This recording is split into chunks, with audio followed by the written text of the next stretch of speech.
hearing me okay? I hope yes. When you find people say, hi, Cliff, for you. There we go. Thank you. Thank you. We'll have an issue with those earbuds. Pull away, right? They start using the big earphones, headphones on here, guys. It's annoying. Pulls away from my mic. All right, there you go.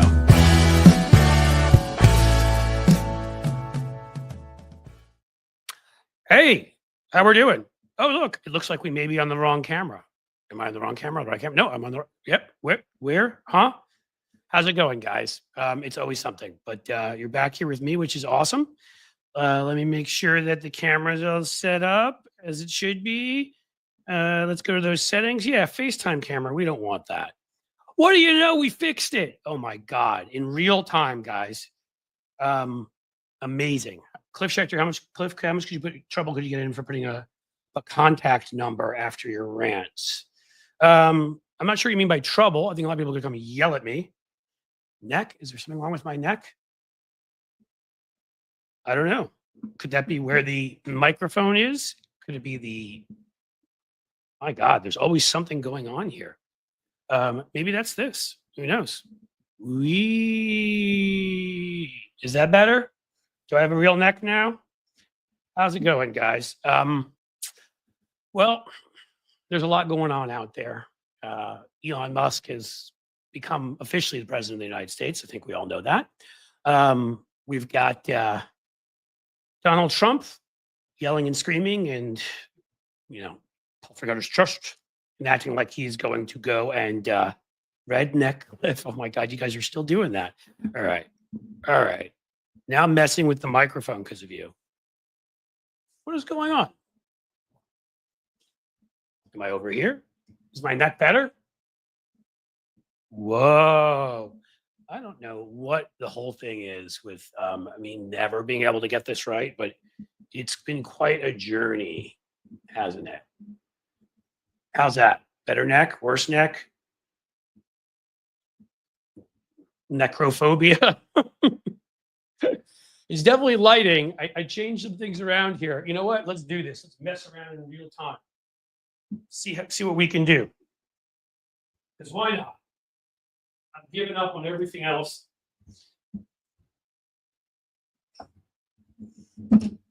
Has that changed anything? Still looking red? Great. I know you guys love me. I love you too. So I look normal now. So my neck was red before. Do you think that was the microphone? Unfrickin' believable. Hey, look, if you want comedy, quite clearly, I will always provide it for you. So that light probably was higher before and therefore not shining down on me here. Watch this. I'm going to be very crafty. Hold on.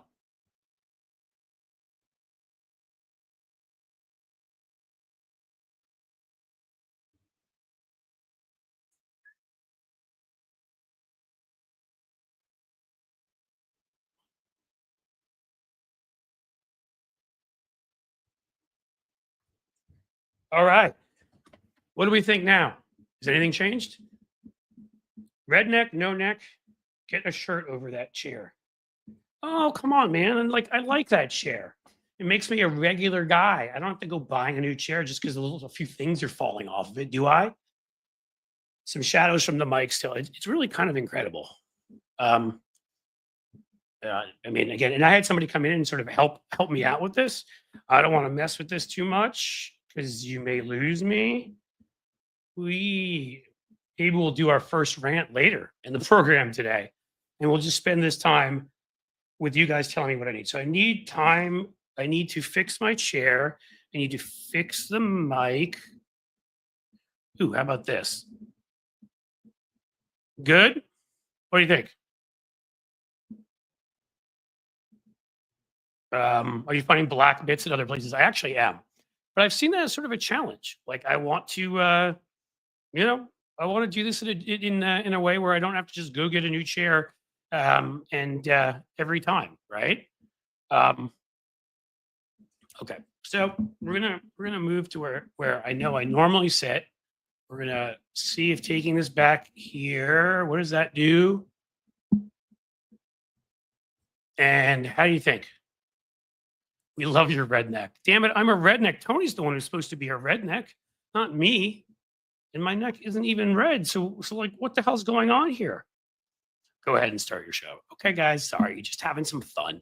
All right, let's get to Elon Musk. How about that? Let's talk about him.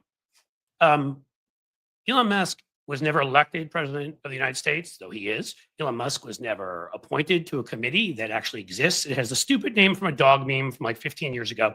And it is a stupid coin that he created because he had uncle jokes, thought he was funny on Twitter. Nobody found him funny, and then he bought the damn thing. It's kind of like how when Obama made fun of Trump for his tough decisions on The Apprentice, and he had to go and become president. We had to all make fun of Elon's crappy uncle jokes and then get stuck with him as like, yeah, get stuck with Elon as our he's certainly commander in chief in some form right now, and he's treasurer in chief. So he's broken into the treasury, highway robbery. In fact, actually, it is robbery. He has illegally broken in. This, according to Jamie Raskin, I'll quote him here for you. Elon Musk, you may have illegally seized power of our financial systems of the treasury, but you don't control the money of the American people. Congress does that. We don't have a fourth branch of government called Elon Musk. The problem is we do right now. It's not really a fourth branch. He's the president. He can do whatever he wants. And Donald Trump, as long as he needs him to get elected, needs Twitter, needs Elon Musk's money, needs his propaganda, he's not going to do anything. Musk has brought in this gang of galoots, this group of 19-year-olds, this group of incels. I think Democrats need to learn to insult Republicans better. Hell, Denver Riggleman, if you know who he is, who's a never Trumper, used to be a Republican, he's pretty moderate Republican from Virginia. I believe he referred to Elon Musk as an incel trapped inside a billionaire's body. That's who he is. He's that person that nobody paid attention to in high school. He was a loser. He was somebody that nobody liked. His own dad has told us that. And probably in today's atmosphere in America would be considered a danger to do something bad at a high school, if you know what I'm saying. YouTube won't let me say it.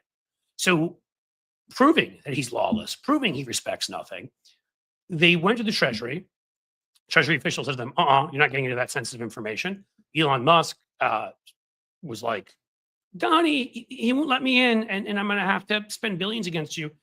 And they threatened him, the guy, rather than let Elon in, resigned.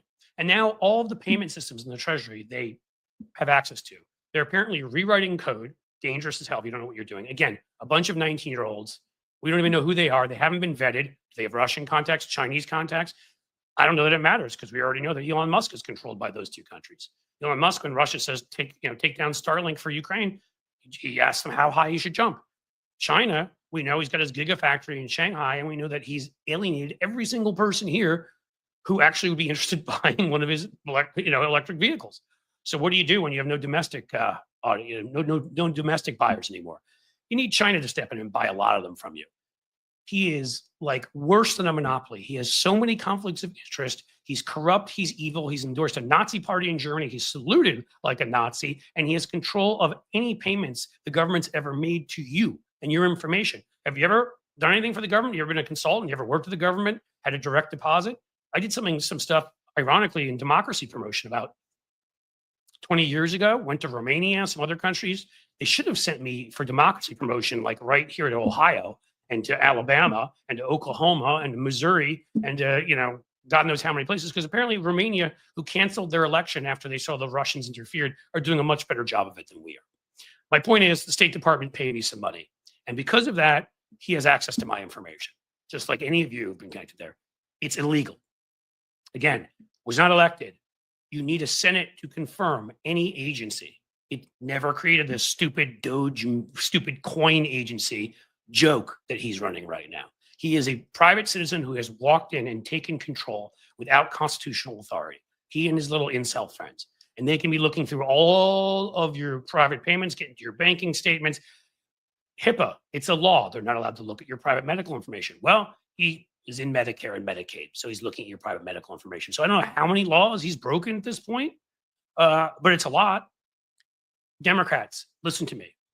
This is your best messaging opportunity ever because pure evil is going on right now. We are experiencing a coup, and I'm not exaggerating. This is a coup. They can get information on people to threaten them. They can steal things from people. They can God knows what they can find out. Your medical information as a blackmail. Um, Democratic attorneys general, if you haven't yet, all of you file suit. These payments go across state lines. Take this to a federal court.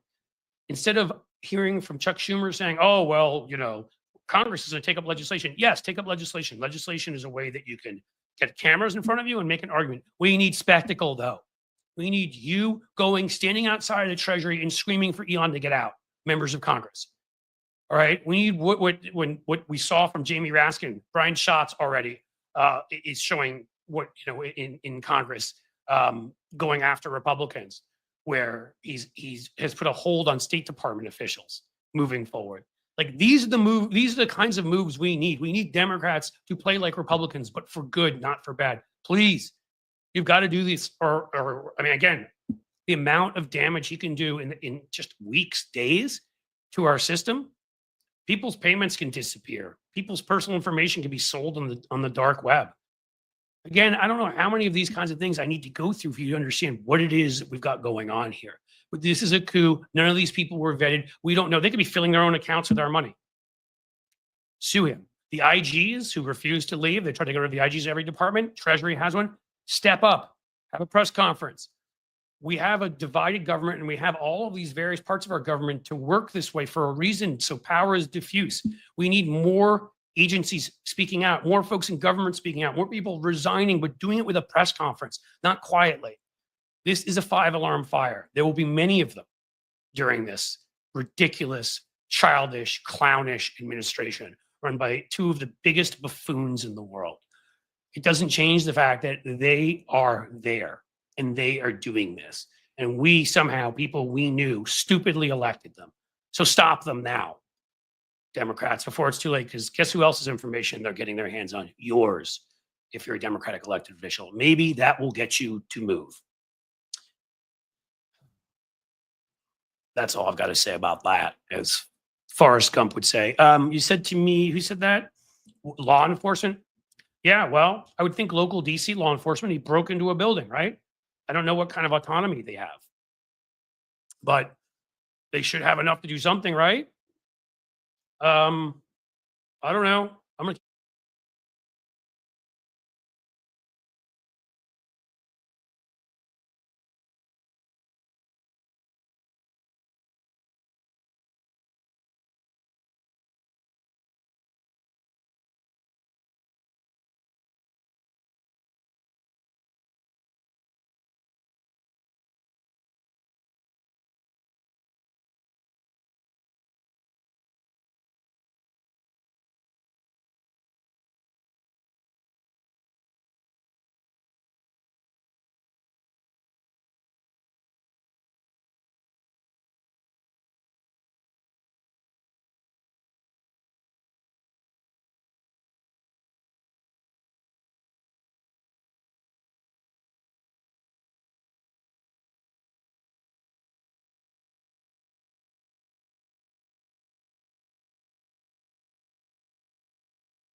Hello? Hello, hello, hello? You can hear me. You can hear me.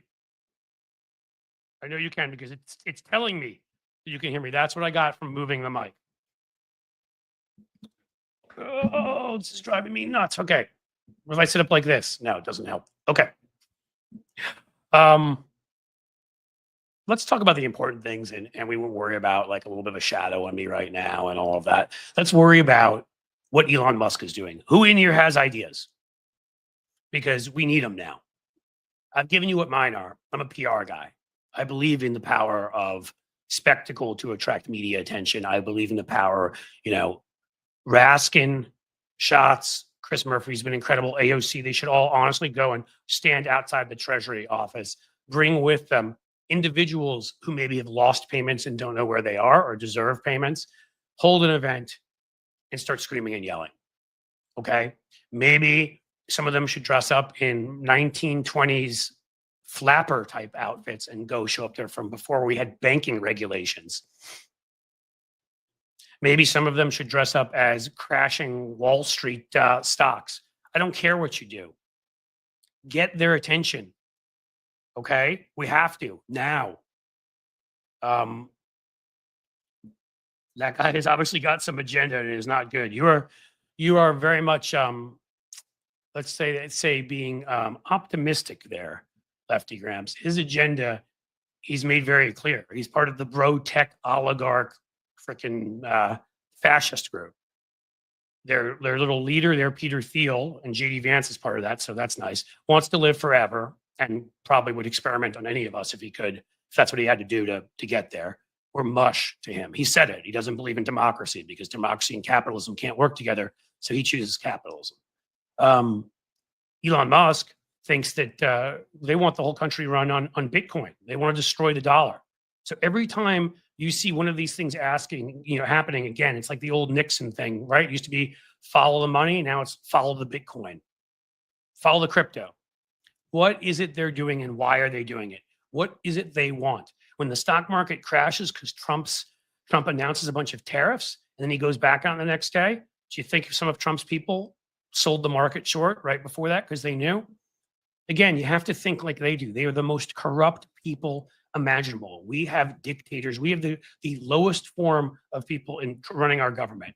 Scumsuckers, bottom dwellers, the types of people that when you've read any book or watched anything on any country taken over by the worst dictators, that is what we have in control. The only thing holding us together right now is our history as a constitutional republic. And that there are some people in some positions of power that are suing and preventing the worst. Otherwise, right now with Trump winning, if this had happened in many another country, I'm not talking about Western countries, but various other countries, we right now would be in full dictatorship. I guarantee you that. So we need to do everything, right? So I'm open, man. Ideas. Elon bought off all law enforcement, Gracie says, and I think that there's a good chance that that's true. Law enforcement is just the latest. But I do think states' attorneys general, because again, across state lines, they should file a joint suit. Remember when all these right-wing attorneys general did that on things like, crazy stuff like abortion rights and marriage equality? Get out there and do it. Go after them right now. Emergency injunction in court, whatever. I'm not a lawyer. If it's emergency injunction, to kick his ass out of the building. And I want someone to go arrest him. I want the police in DC to go file charges. If it turns out that he gets released later, fine. Turns out that we can't hold him there because they don't have the purview to do it. Show up now with your badges and your guns and go in and arrest him and this group of little incels he surrounded himself with because they remind him of himself. They just want to be billionaires too because they're little pathetic losers who know the only way they can get people to laugh at their jokes, spend time around them, or give them like 14 kids like Elon is, of course, if they have lots of money. That's it. It's the only reason Elon has a modicum of respect in the world. And it's not real respect. It's fake respect on the surface. And you guys all know that. Incredible. I can't believe we're actually talking about these things. I can't believe we're in this situation. I can't believe any of it, but it is what it is. We're here. What do you got? Give me ideas. Stop sane washing this crazy shit. I assume you're not talking to me, Lefty Grams, because I ain't seen washing anything. Honestly, this is the most dangerous thing they have done yet. This is from a group of people that do dangerous things literally every day. And again, my rant before was a bit discombobulated because I let this stupid thing annoy me, but I think you got the key points. I'll probably redo one later so that I can release as a video because it's really, really pretty simple and straightforward.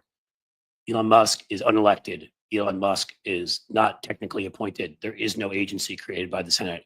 Elon Musk is a joke. Elon Musk is a propaganda agent. Elon Musk is a known agent, or at least working on some level with Putin. Elon Musk is known to be like owned by China. Elon Musk seems to be seriously mentally ill, vast narcissism. Really, he's a younger, like less charismatic version of Donald Trump. That's what he is. It's amazing. He's Donald Trump, but actually without the right-wing charisma that appeals to them and none of us. And he's younger. Same thing. He's the same dude. private citizen, all of that this is, you might as well call the guys who went in with them the plumbers for you older folks there, because that's what this is. This is no different. And as I remember there, a local cop caught them and arrested them. So unless it's that they're in a federal building and that changes the rules, local cops can arrest them.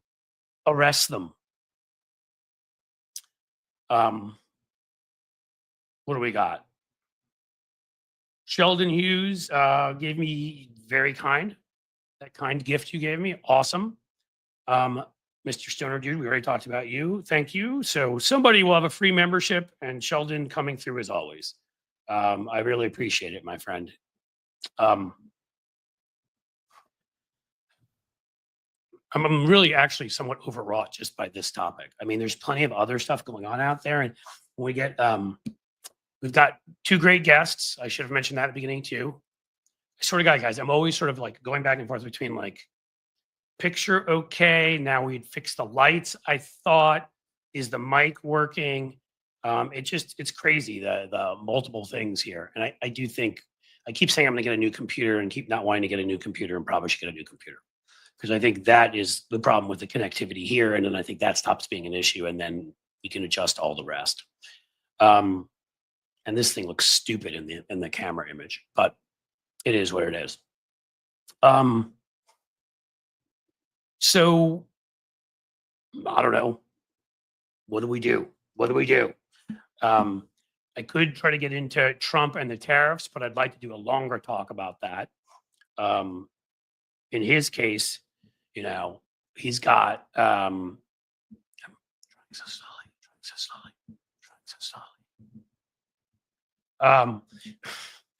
In his case, and again, I don't want to go too much, but bravado, this faux masculine, faux bravado, masculine toxicity, the toxic masculinity, I said it backwards, coming from the right. Like, we've discussed this before, and Trump thinks standing up, puffing out your chest, saying you're going to do something, and then caving at the last minute is that. We're going to get into more details on that too, because that is literally insane. We've got Democrats voting for Republican nominees. Why? Why would you do that? Again, like, this is supposed to be, we're talking about, this is an illegitimate fascist administration run by somebody who should have been prevented by the 14th Amendment from ever running if Merrick Garland did his job. Somebody who had been twice impeached, and 7 Republicans voted to convict one time, and convicted of numerous crimes and rape. And I don't even need to go through all the rest. He is an illegitimate president. Elon Musk isn't anything, although he is president. And I do encourage you to use that more and say that Elon Musk is president, because one of the ways we may get rid of Elon Musk and his danger is Donald Trump will get tired of it. So if you have a Substack, write about him, put him on the cover of your blog, put him on the cover, just President Elon Musk everywhere. Seriously. That may be our best way, our best weapon, because Donnie will lose it. Create a fake Time magazine cover, put it out there with Elon Musk on the cover. I promise you Trump will believe it until his people tell him it's fake, and then he still might believe it. And then maybe eventually he'll stop believing it, but he'll still be enraged for a couple hours, because that's how he operates. But senators I like, Mark Kelly from Arizona. Remember Mark Kelly, the good one from Arizona? Not like Kirsten Sinema. He's been voting for these people. What is he doing? Why? I mean, I get it. He didn't vote for Hegseth, didn't vote for, the worst, but he's voting for some of them. None of them deserve our votes. I see that Blue Gal is here a little bit early, and Drift Glass can't be far behind, probably. So I'm going to add them because they're very smart. And I would like to talk to you guys. At least of all, if you can sort of, help me out in the fact that I've been doing a live stream now for 4 or 5 months. Mm-hmm. Either my microphone cuts out on me, or I had somebody fix the lights because they were too bright. Mm-hmm. Now, one of the lights over here, which it wasn't doing last week, so I must have moved something, is like putting a shadow on my neck that apparently makes it look red. Like, I just can't seem to get it right. Welcome to podcasting. I'm a writer, write at Substack. I used to write for the Daily Beast and all that stuff. I didn't have to worry about any of this stuff. And then when they invited me on TV, like they set all that stuff up for me. Yep. Yep. Welcome to entrepreneurship. Right. And it drives me, I have to admit, it drives me crazy. And so I have to worry, if I move this mic, will people still be able to hear me? If they stop hearing me, you keep talking. Okay. Sounds like a plan. Are we live on YouTube right now? We are. Are we allowed to swear? Within reason. I understand. They demonetize me if it gets too crazy. Yeah, I got you. Some of it. I mean, again, Substack will soon allow you to live stream there. I'm buying into Substack in a huge way. Okay. I've gotten there. I've got almost 3,000 subscribers. You all please subscribe to my Substack. And I've got a big newsletter I've been doing through a CRM. It's a long, long story that I'll probably transfer over there. So there should be a robust growth, you could call it, there. Cool. I'm also encouraging people to sign up at Patreon, anywhere. See, my concern here, and now I see the ever great drift class, and then we're going to get you guys to introduce yourselves. Okay. And see, he doesn't have a microphone like doing a shadow on his face because he's smarter than I am. But there you go. One eye. Wait, were you trying to be Dan Crenshaw there? Okay. I can't make those. I can't make those jokes. Oh no, that's right. I'm trying to be Odin. That's all. Dan Crenshaw will run to Saturday Night Live and say I was being ableist or something instead of, even though he's made 50 different videos, those fake Mission Impossible videos where he takes off his thing and so he plays it up all the time, but you can't mention it. No. Just so we all know. Oh, here's why I love you guys. And I'm going to let you each, if you guys don't know who these guys are, they are OG bloggers. And they're two of the best. If you listen to Bob Seska's show, you've probably heard them plenty. I'll have to give people the sad news today, which maybe that's why my microphone keeps being put in the wrong place or whatever. But I've been added and loved every minute of it as a co-host of sorts on Bob's Tuesday show, but I'm stepping back from that. Because I'm going to be going on like you guys as a guest. I used to have a monthly guest because I am overwhelmed. Yep. Gotcha. I am doing 3 of these 2-hour live streams, and I'm trying to produce what I call takedown videos where I go after the bad guys, the ones that tend to do well on YouTube, but also make me feel good, where I rip the shit out of them for about, 7 to 12 minutes. I'm trying to grow Substack. Trying to giving extra content to the Patreon and YouTube members, though I'm pushing Patreon much more because, again, I don't trust any big corporation, and the fact that I don't have anybody's information on YouTube and they could shut it down tomorrow and everything would be gone. Right. Patreon and Substack, you get emails. You have an actual relationship, and that is why I'm in those platforms. I know people brought up the fact that Substack allows Nazis on, allows anybody on. I'm not a fan of that. But I will tell you, as somebody who's been on there in my notes section there, which is a lot like Twitter, you don't see any of them because the algorithm isn't trying to encourage conflict. It is trying to let you see your people, share your stuff. And so nothing's going to be perfect in this world, but they have been they have been amenable. They've actually responded. I've never gotten a human to respond when they've demonetized something on here. And I seriously, I send something to the chat and their chat, and I'm not sure if it's a bot or a human. They come off the same there, and they basically just sit there and say to me along the lines of, you violated our community, guidelines, go back and read them. I'm like, I've read them 8,000 frickin' times. Well, we have worse than that. What word I use. We have worse than that, Cliff. We've been trying to just get the money from monetizing our YouTube channel, and we've only got about $60 in there, so they're not going to pay us till we've got 100. But they won't take my tax form. They won't take any proof of who I am or what my company is or anything. 5 times. Yeah. So I'm going to tell you 2 things here. So this ends up being a how-to for people in addition to everything else. One, if you're not on Substack, I would recommend they're going to add a video component. Okay. I would absolutely recommend you open one because, again, you need, even if you're going to build on YouTube, you need a backup. Yep. 2, that you're going to have to go through, just to be prepared that you're going to have to go through all sorts of crap like this with YouTube. Again, nobody human ever answers you. When they done the thing, and they're like, you said something wrong. There's Yeah, all sorts right. of things, like something that rhymes with a rovid that was a disease, but I can't say on here because of conspiracy theories, or Right. something that rhymes with Maxine that you might get to help you if you have that. I can't say that on here because they'll assume. So one time I talked about an election that happened, a presidential election that happened between 2016 and 2024. I don't even know if I can say it. And somebody's lies about that and was debunking them.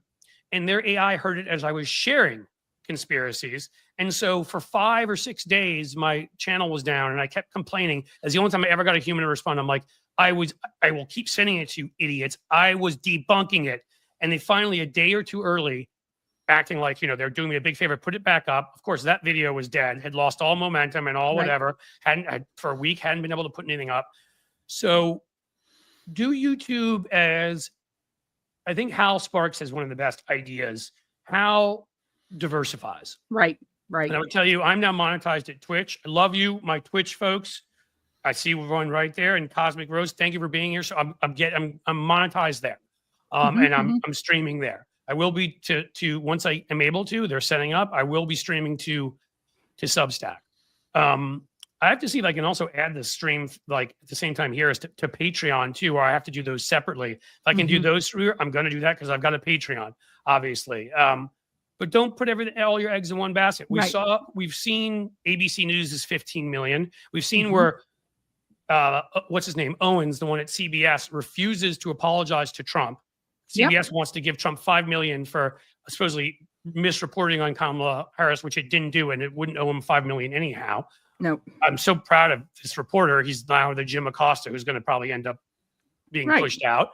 He'll be on Substack. That's where he'll be. Well, Jim Acosta should have put Substack and had 150,000 followers. Exactly. He's going to make more money than he made in CNN. Yep. We don't need to go into the owners of the Washington Post and the LA Times. And I mean, it's, you guys and I, we've all been screaming about this stuff for years. We all tend to agree on most things. And now I've gotten this far in the program and still have not let the two of you introduce yourselves. I got all frazzled by the stupid microphone and by what Elon Musk is probably digging through right now. So tell folks who you are, who you two is. Who is you? My dear, after you. I am Fran, and I'm known as Blue Gal on the internet, and I have been blogging and on the internet as a political being for 20 years as of 2024. And I work as an editor for crooksandliars.com. Driftglass and I do the Professional Left podcast. We have been doing the Professional Left podcast for 15 years as of last month. Yay. Probably one of the oldest liberal podcasts out there. And you guys stick to everything. Yeah. You don't have my ADHD. I literally do have. I'll tell you, my ADHD dovetails with Driftglass's OCD. Oh, and see, so that works out nicely. He makes sure I take my vitamins in the morning. And that's how it works. That's how our marriage works. And I will say, and we're married. I should say we're married. We are married. You should know that. I mean, look at this beautiful group of people here who I love. But something else important to put in all seriousness. Like again, you started the podcast, you started the blog. The two of you guys at any given point could have sold out like so many people did have. And you've just been true and honest to what you believe, and I am so impressed by it. I would argue, if I'm arguing for me, I was always also a consultant, right? Right. And I was always the guy in the room telling Democrats, to hit back harder and to stay on offense and to create spectacle because mainstream media is already lined up against you. The only way you're going to get corporate media attention is if they think they'll get clicks. So you've got to create everything I was just saying. I think before you came on that we should right now, the people that have been speaking out and done, I think, a very good job in the Senate, that would be Brian Schatz, that would be Chris Murphy, Tammy Duckworth. They should all be right now outside the Treasury building. Seriously, sitting outside of there demanding the police come in and arrest. I don't know what the purview is there. If the police in a federal building have the ability to do that, I don't care. Do it anyhow, and then he'll be released later. Pull him and his little incel punks, 19-year-old unvetted losers high school like graduates. him. High school graduates. High school Yes. graduates who are going to grow up to be him. They're little losers that nobody likes, that nobody can stand, that are right-wing little creeps because they get rejected at every dance they go to, and they hate the world because of it. And you know, they're going to be arrest them. Yeah. All right. And I was saying, obviously, Democrats, attorney general, a general, you know, like right away, file suit immediately, injunction if you can get it, get them out of the building. Well, there The is a IG lawsuit today. There is a lawsuit today that has been filed. Well, I hope it's The one like that. AFL-CIO has filed. Okay. And I'm not a the lawyer, unions, yeah, but the we unions need have whatever it is that can make them immediately stop. cease. I don't Right. want one of these things bouncing around. And the only word I know of in the legal parlance is injunction. I may be using it incorrectly. I was pre-law, everyone. Did not follow up with the law school. And yet cease and desist. Right. Yeah. Now I need Driftglass to explain the who and the how and the what of him, though that's pretty close to you. Well, throw in an Animal House joke. I thought you were pre-med. Hey, man, what's the difference? You know what? What's hilarious is I thought of that when I said that. Because when he's up arguing in that court, I've used that scene for videos before. What's the difference? So that's the other reason. The people I get along with always have the same wavelength I have. A little pre-law, you know. In any case, go ahead. I've been active politically as long as I can remember. I've been a blogger. I'm coming up this April. Will be my 20th year at the Cold Face. Holy moly! 20 years me, 20 years my wife. Yep. I was I spun off from the now dearly departed Steve Gilliard's news blog. Oh my God! I remember Steve. Steve was OG too. No, Yeah, really totally. Big time. And it was a stun that, wait a minute, Steve Gilliard's black and Digby's a chick? What the hell? That just showed that even 20 years ago, the biases of our society. Oh God, that we thought, you know, had to be. Yeah. But I was at the time working for the city of Chicago in a high administrative capacity, an assistant commissioner capacity. So I did not have a lot of freedom of blogging at work, but I paid attention to things. And like my wife, even though I was very political and would have had a blog probably in 1994 if they'd been around, but it was the 2004 election that really kind of motivated me to stop commenting on blogs and start my own, because it was like, oh, the country is that stupid. Oh my God, they really are that stupid. Not all of us, mind you, because there are, as I tell all of my friends who bitch about Americans are idiots, Democrats, my God, you know, voters are dumbass. No, 75 million of us understood the assignment. Right. We're not the problem. The problem is the dumbasses on the other side and the bigots and the imbeciles and the mushy centrists who can't fucking make up their mind about anything. Well, and we allow also and so I have to say my obsessive hobby horses here I talk about constantly is our absolute ridiculous we allowed this to happen from the courts, people the left interpretation of the First Amendment. Yeah. Saying that allowing hate speech and disinformation to be equal to information. Yeah. I keep bringing it up how I went back and saw two friends I hadn't seen in 20 years. Went back to France where I studied and lived for a bit. Over the Christmas break for my kids, we all went. I got to see one Italian, one French friend. It was very reinvigorating because they're awesome and it was fun. And I sat there with them the last night that we were in Nice, heading before we all headed back up to Paris, me and my wife and kids. And we're sitting there talking about it. And my friend Guillaume, who is, by the way, is center right in France, which means he's somewhere between center left and a social democrat here. He and I agree on almost everything. And he's center right in France, just to show you how screwed our spectrum is. But he couldn't believe it when I told him the things you could say here. I mean, if you spout terrorist propaganda here online, you are arrested. Okay, a designated terrorist group. And I understand how some of these things can be abused. I'm not saying I don't, but the whole problem is, you see, is if you allow them to be abused, if you have a system where anybody can get away with saying anything, then the types of people get into power who will abuse them. If you make sure that everybody is actually getting the truth, we still have enough intelligent people in this country that we will win every time. Maybe not in Oklahoma, maybe not in Alabama, but the overall electoral college, the vast majority of the states, we will win every time, because you see it with people's positions on issues. Right. And so that's my problem, is that, in Germany, who seems to have some experience with this that you might want to learn from, you show a Nazi symbol like that ADF party that Elon Musk endorsed is right on the borderline of being disbanded and arrested. Mhm. They've gone up to the edge of what they can say and do. Mhm. And again, I'm sorry, but like, this is where I used to get pissed at the ACLU. I don't need you defending a bunch of Nazis and whatever. If you think that's their First Amendment right, you can go ahead and believe that. I actually don't, and I don't think it should be.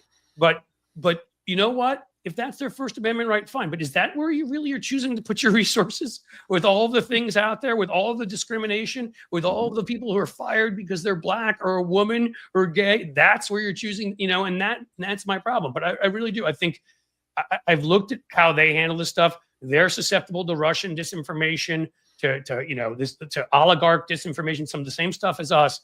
But and when I say they, United Kingdom, Canada, France, they handle it so much better than we do. I'll say quickly, and I repeat this again and again. When our new ambassador to the UN engaged in the kind of hate speech with the Great Replacement theory, Elise Stefanik, that led a man to drive up to a Buffalo market and shoot innocent black shoppers for the crime of being black. There were 2 people arrested. The guy that did the shooting and a 19-year-old in the United Kingdom who encouraged him to go do it and said, you should go shoot black people. And that is illegal there. So he was sentenced to an 8 or 9 year sentence in prison. Every person online here who encouraged him to do it, free speech. You can encourage somebody to go, as long as it's not specific, as long as you don't say, go to that supermarket and do it. You can say it. I can say in general, you should go do this and you're fine. That is a ridiculous system.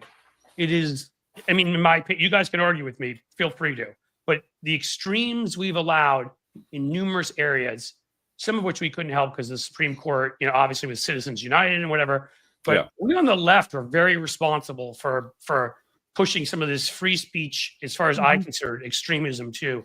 And it's not. It shouldn't be free speech in a civilized society. That's the way I see it. And a lot of what happened, a lot of the German restrictions, as I understand it, along with having labor unions well represented at every bargaining table, was because we wiped the Nazis out and we rewrote their constitution. We did. We're the ones who said, no, you're not going to have Nazis flying around here anymore. That's it. That's over. And by the way, labor unions are now not just back, but they're going to be part of every corporate decision you make. Because we won and we got to do things like that. And I thought, wow, what a cool idea to apply to this country. Wouldn't that be amazing? Wouldn't it? I do remember, if you don't mind me taking a little trip down memory lane, something from like 1990 or 91 in the New York Times, when they first heard about this Newt Gingrich guy who was coaching Republicans to slander, attack. I refer to him as Trump 1.0, just so you know.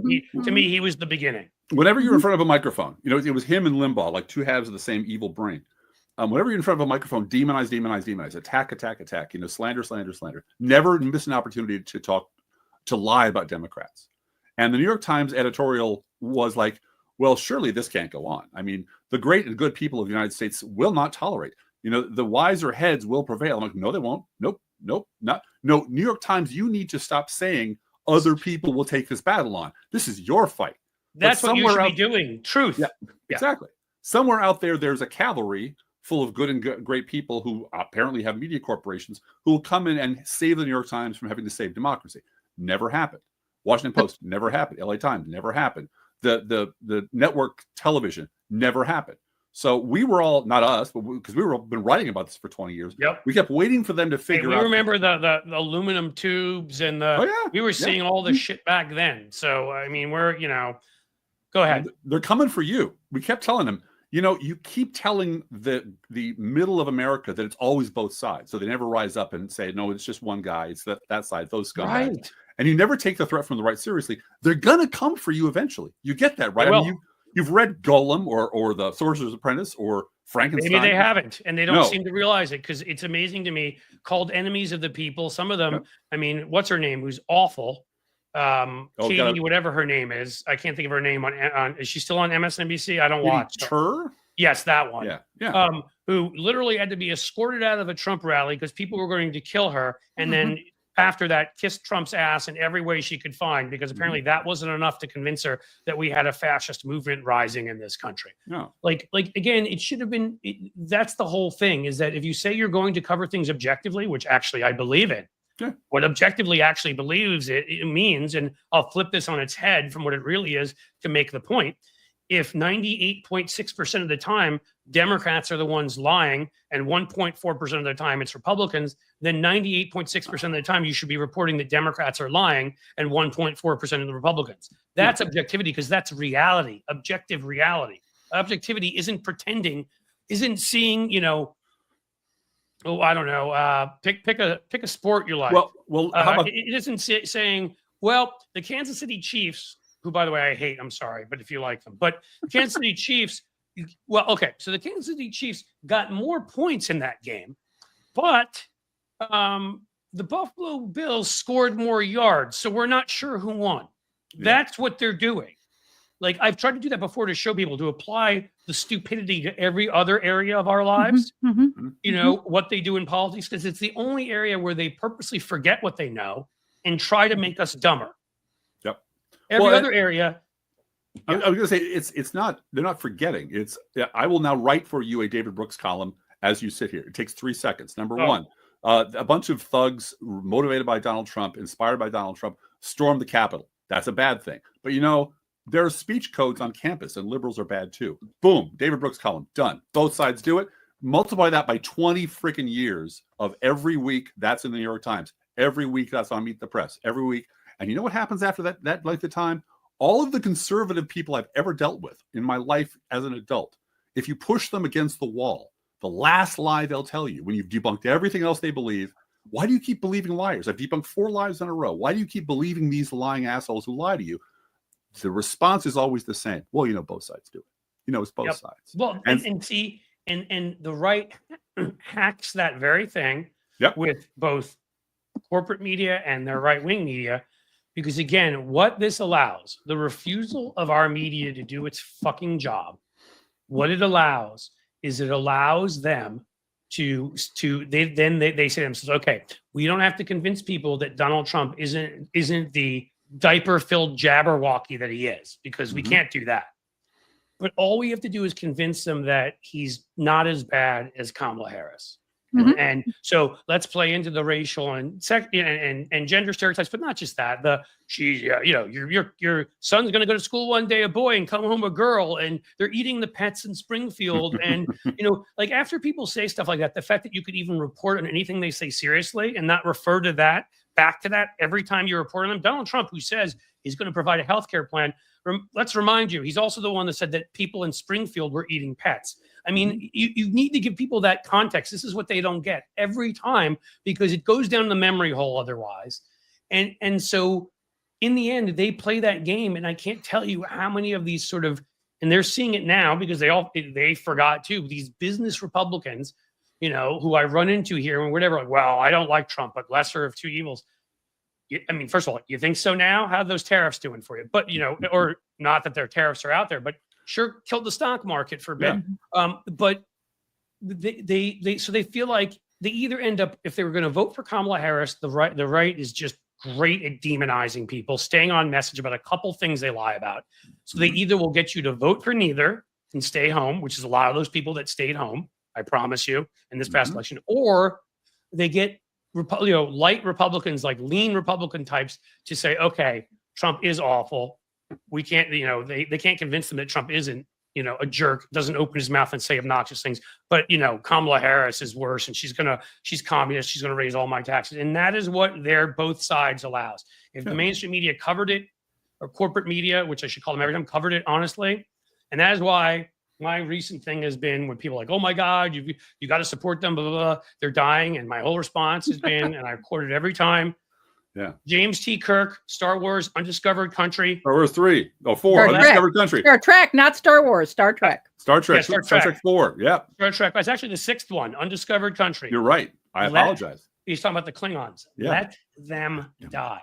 That is the way I see our corporate media. The quicker, not the few guys. Like I ran a whole thing, and Will Bunch thanked me for it. I may have gotten 30 new subscribers to the Philly Inquirer because they're owned by a private foundation.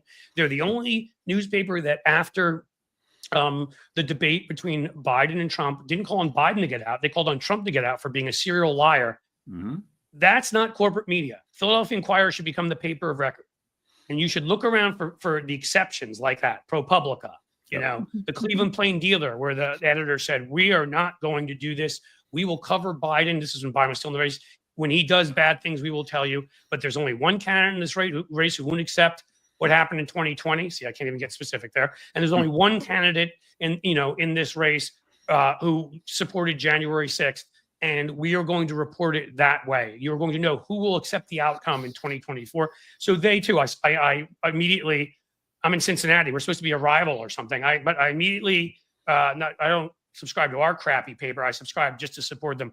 Find those outlets, but I would say also their podcast. I don't know. I haven't seen Jim today. Oh, there's Jim. Right on time. Hey, Jim. Jim is our moderator. He's fantastic. He always shares. Subscribe to their. That's the wrong link, but oh, it's the wrong link, Jim. Well, okay, we'll get it. We'll get it worked out. Yeah. Subscribe to their podcast. Yeah. Do you have a Patreon? We have a Patreon, patreon.com/ProLeftPod. Yep. Jim, if you can find like the exact podcast link, my friend, their Patreon link. Is there anywhere else you want to send folks? You want to send people to your YouTube to subscribe? ProLeftPod.com will get you there to everything. So go watch their stuff. It's why I get to say to people, subscribe to my Patreon, my Substack. And yes, even though it's a big pain in the butt, YouTube is a megaphone. I have 102,000 almost subscribers. So it helps send people. And that's why I'm going to tell you guys, what I've said to other folks, which is I don't play that game that, let's just say there are some larger creators on the left and it's all about themselves and their numbers and their whatever. I hope you know me by now to know that that's not who I am. If you want to get to that point where you have the subscribers and all that, please send me videos. I will put them on my community wall. And if you have a certain number, we'll even do a countdown to what you need. We will get you the subscribers you need. So you'll get your money out of there and you'll start getting more regular subscribers. Because again, there we go. Thank you, Jim. No, I picked up the wrong thing. Sorry, it moves on. There we go. That's Jim, hero. Thank you, Jim. Jim's awesome. And Jim Cliff, is the only here is a mod here, gives gives me shout out donations and and like super chats and things. And I'm like, I feel Jim. Even though he's doing this for me, is a subscriber at Substack. I only have 5 or 6 paid subscribers because I haven't asked anybody to pay for anything there. He's one of them. Subscribes to Patreon. I think he subscribes to the YouTube members.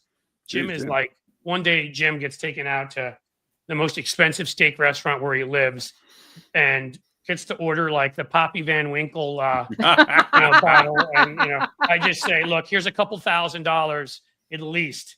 Go to town. And I'm not even kidding. That will happen, Jim.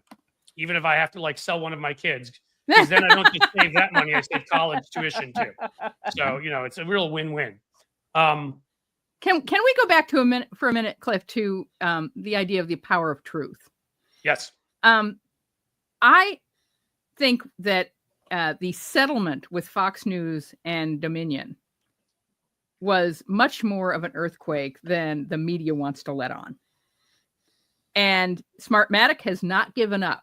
Smartmatic is not settling as of yet.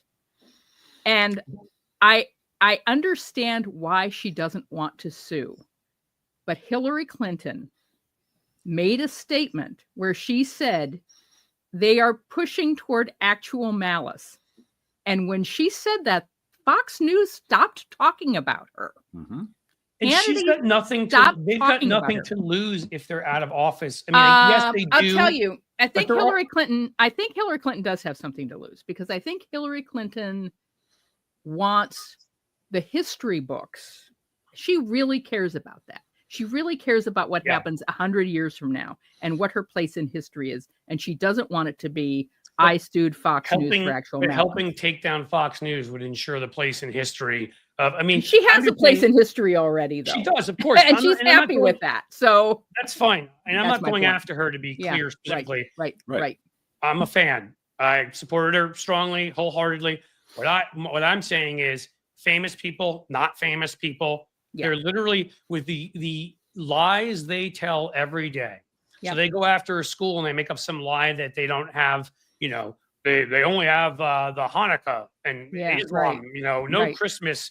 If that's Right. not true, and it's been proven not true times, sue them. Sue What them. I'm saying is every time. Sue them. everybody they smeared and lied about, especially all the ones who aren't famous. We saw what happened with Rudy Right. Giuliani, Right. poor Yep. guy losing his car, I believe. By the Yeah. way, I would take that out on a Ferris Bueller type ride if I was two of them. Yep. Turn Yep. on the live stream Mhm. and Yep. just go flying through the air. But okay, this is But the I right. think the families of the 4 people who died at Benghazi, although I they're thought that probably they forever. might be right-wing assholes, but they should sue Hannity for I thought the that forever. 13,000 pieces they did on And Benghazi. I don't know what the cops at Capitol Hill have done or not done, you know, but time to why is sue. every single one of them not sued the state, not just Trump, whoever, the stations that encourage that? I just Yep. wish this is one of the ways. There are other ways, but this is one of the ways forward.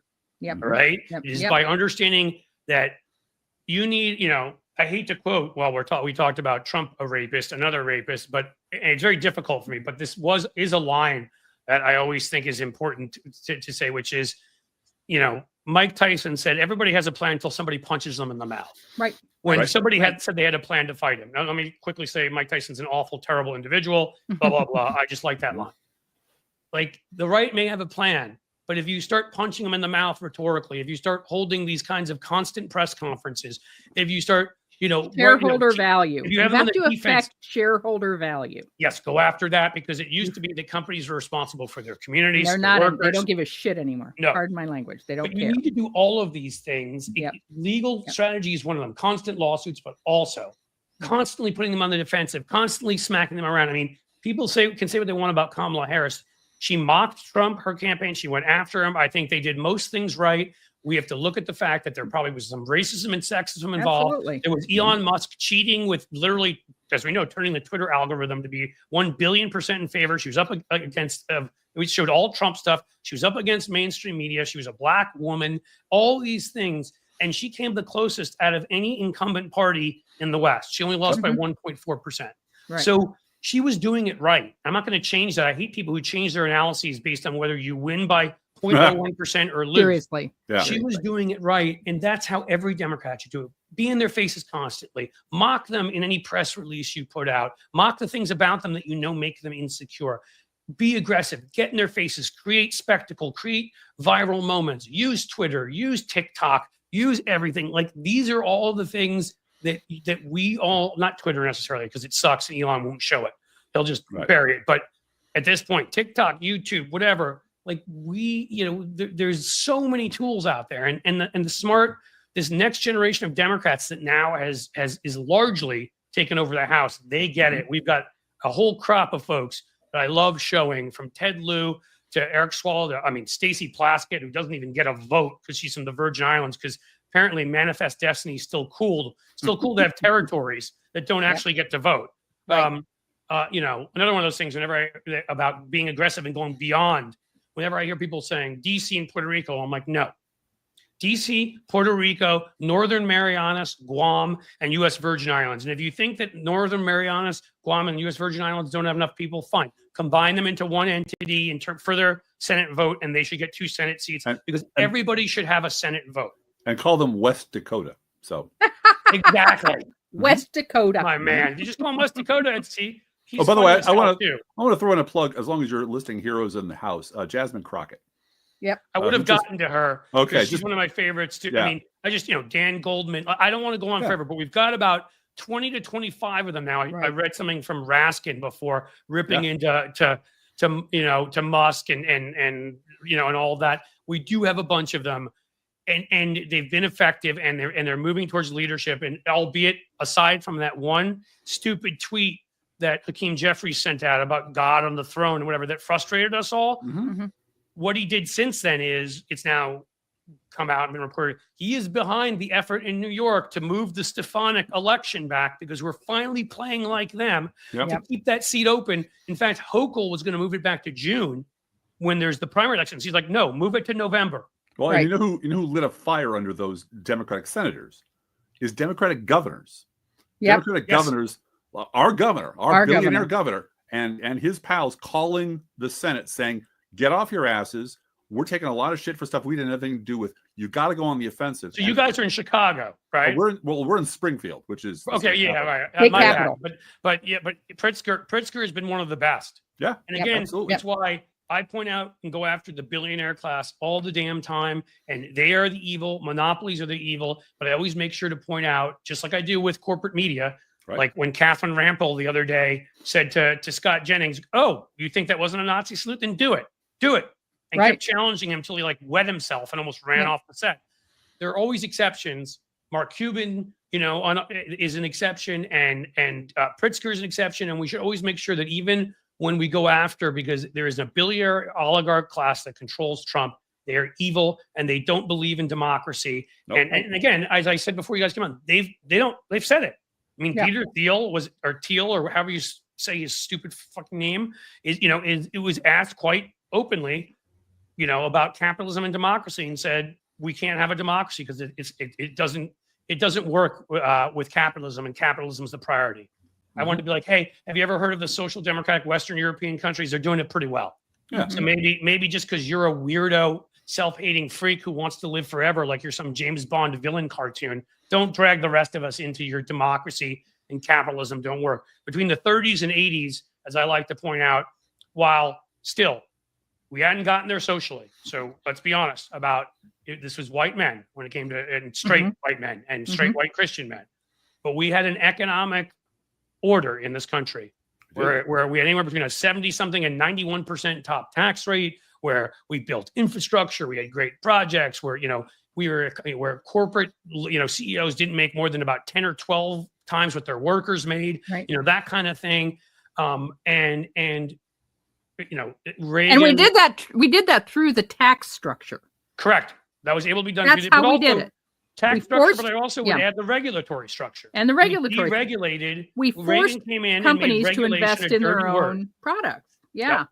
Well, Yeah. did something happen in the 80s that I should know about? Was there a change in Yes, the an earlier, quite a little guy who was a little more charismatic and less of a clown, and less of a circus like freak, but also was just as dumb and just as dishonest, and also was famous for being a performer. Right. And convinced a lot of people who otherwise maybe would have known better, because they got rid of the fairness doctrine. Right. Rush Limbaugh came on the radio for the first time in the 80s. And we started heading towards where to me, Reagan's the beginning of our economic move into this insane second Gilded Age, and Newt Gingrich is the beginning of our move into the place where Republicans were completely willing to be led by a clown, as long as that clown produced results. back when I could make it rhyme on my blog, I used to write that it's not the 4th year of the Trump administration, it's the 40th year of the Reagan Revolution. Right. Yeah. This is the actual end product of the Reagan and all of the shit that Reagan did, bringing in the evangelicals, scorching the unions, and making the path open for people like Limbaugh. And the first, as you mentioned, the limit of the fairness doctrine, first guy out of the box after the fairness doctrine was killed by who? Robert Bork and Tony Scalia. Yep. 2 federal judges who conspired to get rid of the fairness doctrine. First one out of the box is Rush Limbaugh. Boom. Right. Again, they plan years ahead for this stuff. They do. And Absolutely. in the 70s, people forget. Is it 73 that I always say was like the worst year for? I believe it's like one of those years where they created, or 76, they created like ALEC. Yeah. And like the Heritage Foundation, and there was like a third one the same year. Yep. But all these radical infrastructures they started creating to pollute public policy research, to pollute the media, to all that stuff. They started with all of that. Then they had a long-term plan, and even the ones along the way who thought, "All right, it'll help us win," but weren't farsighted enough to think it would get this crazy. Well, here we are. And I will say, Bob, saying that the only thing I've ever disagreed with you on, and I totally, and somebody in here said the Powell memo. Correct. I gave a lecture on the Powell memo when I was doing PhD history in grad school. My professor actually let me do the memo, because do the lecture. I knew it so well. And Powell, of course, he was actually a Democrat, but a corporate lawyer, conservative Democrat, put together a memo of how to fight back against the hippies on campus, basically, and black radicals, as they put it. And it all involved, with think tanks and media, putting out their own media and all these kinds of things. And they've gone much further even than Powell said. But, and again, the only reason I disagree with you, I don't disagree with you. I think your take, it's more that, the two guys that wrote the book, How Democracy Dies, right? Zyblatt and Levitsky said that everybody has to unite against a fascist threat. Yes. So while I may not love all the never Trumpers, and I know how you feel about them, but my view of things has been right now, for my kids, for them to grow up in a democracy, it doesn't mean I trust somebody the way I trust you guys. But it does mean that anybody who's willing to work with me against Donald Trump, I am willing to work with. That has been... I got nothing but nice things to say about Stuart Stevens. Because Stuart Stevens wrote a book called It Was All a Lie. And he says it was all a lie. Everything I believed in was a lie. My party was never, ever this way. I thought I was wrong. I helped build it. It was wrong. Man, boom, my friend, no problem. Bruce Bartlett, same thing. I saw it was coming. I skipped out. What's his name? Why can't I think of his last name? He's a neocon. Max Boot. Max Boot. Max Boot. How do you forget a name like Max Boot, right? I know. Why couldn't I forget that? He wrote a book too, said the same thing, that I was fooled about, tricked on everything. So, and I appreciate all of those guys. And the one I think the Charlie Pierce doctrine is, I believe in all hands on deck.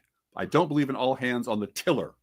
You don't get to steer the fucking party. That's fine. I'm with you. And my problem is that a great deal of never Trump literature. First of all, they colonize the media. There are no new liberals anywhere. But man, 1 minute after they had a hashtag that says resist, never Trump, they're hired at MSNBC. Well, right. That's our media's fault. I mean, again, agreed.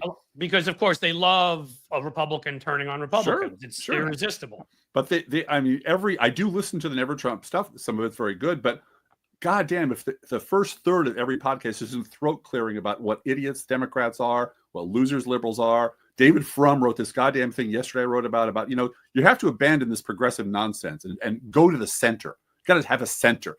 They want the Democratic Party to become the Republican Party of 2003 or earlier. Gerald Ford. Yeah, they want Gerald Ford. Yeah. They want I'll have to go read it because I have to admit, I'm friendly with David Frum. Yeah, he's a nice guy. He's affable as hell. And I do, along the way, the time I had him on my podcast, he, at least there, admitted he was wrong about Iraq. Yeah. And so I thought at least, and again, I'm not. No. There's a bunch of them that I can't stand, and I'm not, sit here and pick fights. But I do think at least, and again, I had to go read what Frum wrote because it doesn't mean I've told you I disagree with plenty of things. It's in the last 3 paragraphs of a 36-paragraph article, just so you know. Well, it's the Atlantic. Everything is a 36-paragraph article in the Atlantic. I mean, well, you know what? Here, let me make it easy for you. My shibboleth, West Wing, the shibboleth episode. I remember. We consumed all the same media, it seems, in our lives. My shibboleth is, can you say the words, the left was right about the right all along, without your tongue bursting into flames or lying or saying, well, yeah, but what about Abby Hoffman or some bullshit like that from the time before any of you were involved in politics.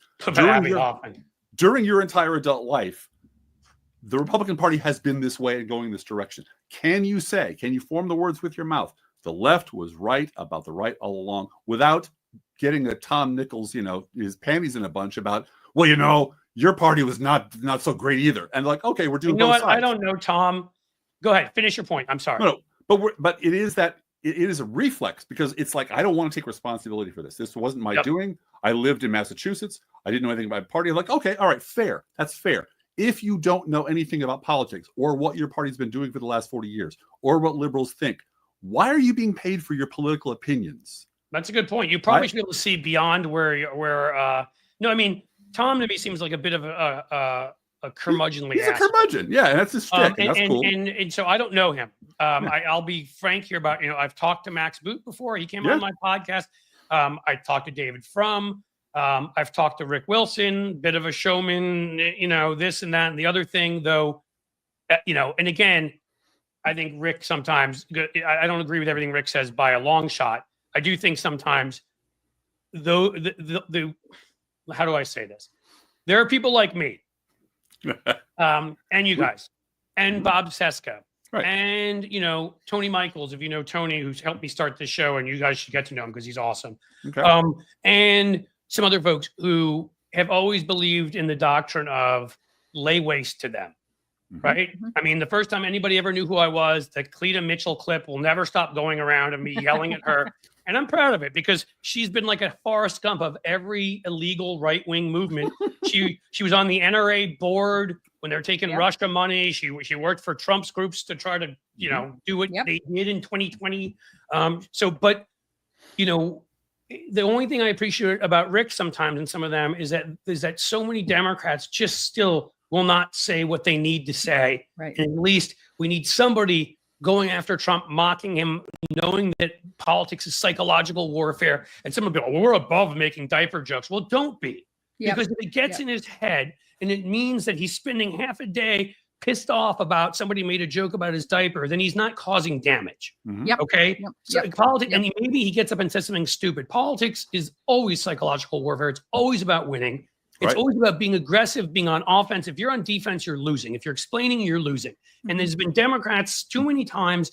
And so, like the last time I officially, well, a year after that, but officially I was really a consultant. I still take on a PR client here and there. But when I sort of considered the pinnacle, and that was the time when I got to write ads for Biden in 2020 during the campaign.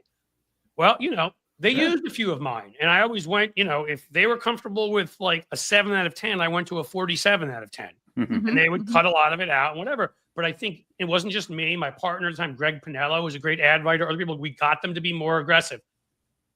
I think that Rick can sometimes, and some of those guys can be useful in the way that we have such an ingrained culture of as I say to people, every time a microphone is in front of your mouth, a camera is in front of you, anything is a moment to message every time. And if you just respond with, well, I'm really ashamed of them, you've wasted it. If you respond with, I can't believe my Republican colleagues would do that, you've wasted it. That's it. If you say, well, of course we would expect this from a party that doesn't even respect the democratic process. Or women. Domestic terrorist friends attacked the Capitol on January 6th, doesn't believe in elections, it bows down and kisses and puts on knee pads for Vladimir Putin. Well, yeah, of course they would do that. And they hate women so much they'll elect a rapist. Right. Well, that's off the top of my head. Yeah. But that's the response because it's a messaging opportunity. They ask you about Republicans, and if you don't get at least 3 hits in there, you're wasting your moment. Agreed. And so I got to wonder. That's what I appreciate about what Rick and some of the others do. And I do think it's helped.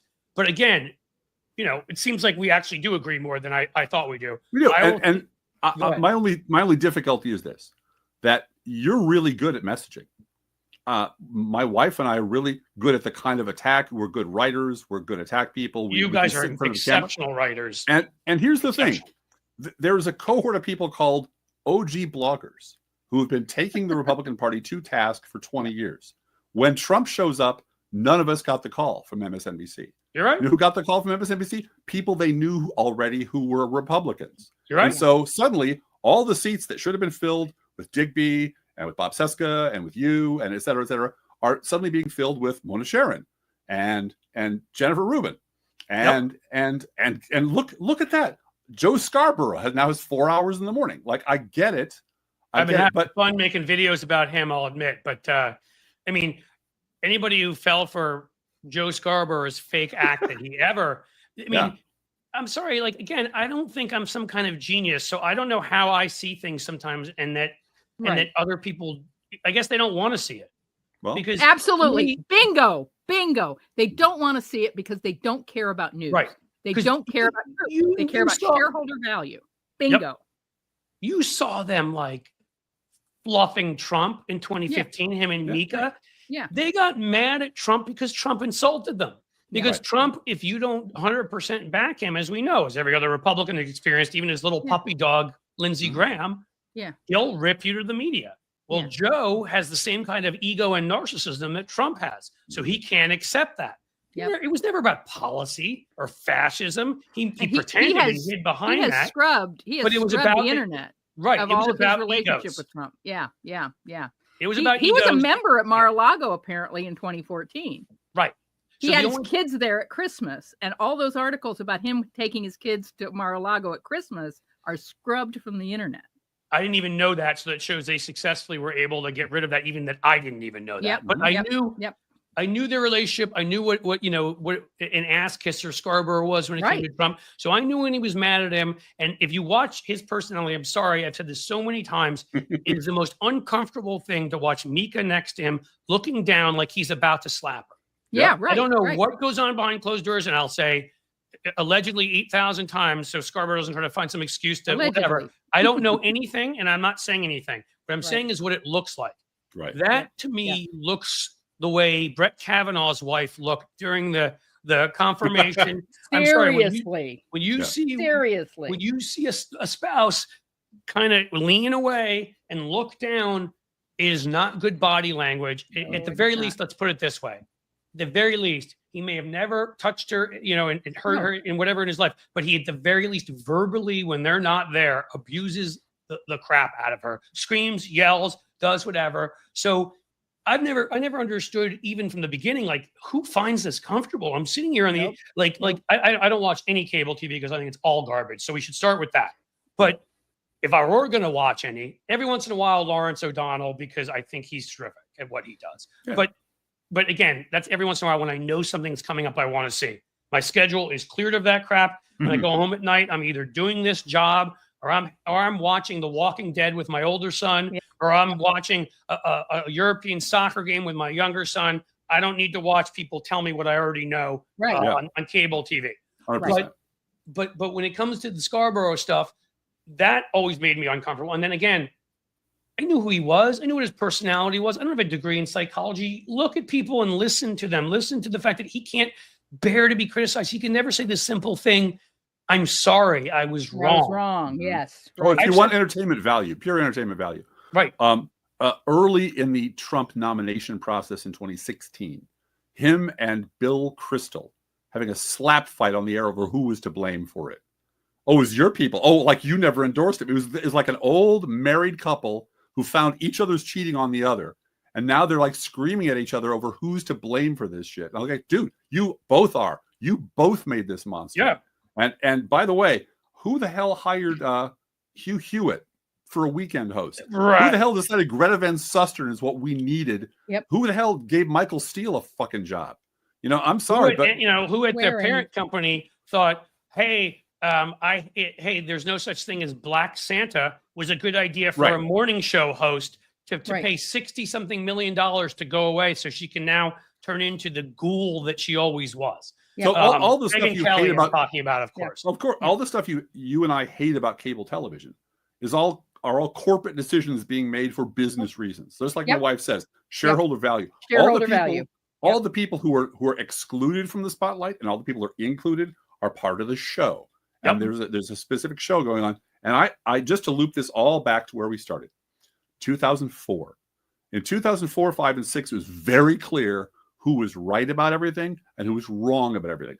Where were all the job offers, all the lucrative job offers to the liberal bloggers who are right? Can I tell you the most ironic thing? Because you just hit the nail on the head, and I can't. It's just too perfect.